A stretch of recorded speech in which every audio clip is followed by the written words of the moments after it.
Sebiji SUV tahun 2017 baru sampai guys. Model HRV. Siapa yang peminat kereta yang jimat minyak, SUV yang kecil, tak besar sangat, yang ni antara yang terbaik. Sebab saya pernah bawa kereta ni daripada Seremban sampai ke Sungai Petani. 2 bar je guys hilang dia punya minyak. So memang jimat gila. Even masa tu saya bawa kereta saya pun dah separuh minyak. Kereta ni baru 2 bar je hilang. So memang sangat-sangat jimat. Okay, ni adalah model HRV tahun 2017, enjin 1.8. So siapa yang peminat HRV boleh roger saya cepat.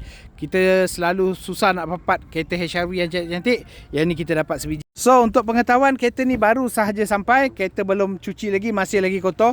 Tapi walaupun tak cuci, condition dalam masih lagi cantik. Okay, so kalau kau tengok, datang dengan full leather, pakai push start button, ada eco mode semua, ada multi steering control, dan kereta ni satu sahaja owner. Okey, jom kita start sikit. Bismillah.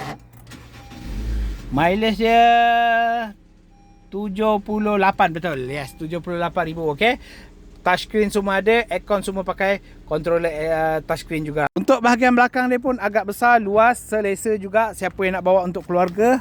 Okay, so yang ini legroom dia pun ni sebab saya tolak ke belakang, tapi selesa juga lagi. Okay, even dia punya bumbu pun agak tinggi juga. So kalau untuk jalan jauh memang sangat-sangat puas hati guys. So siapa yang nak dapatkan info kereta ni, nak cuba try loan, roger dengan saya, insyaAllah submit loan dengan saya percuma. Banyak lagi kereta-kereta yang baru masuk kat sini. Nampak, semua kereta-kereta baru sampai ni.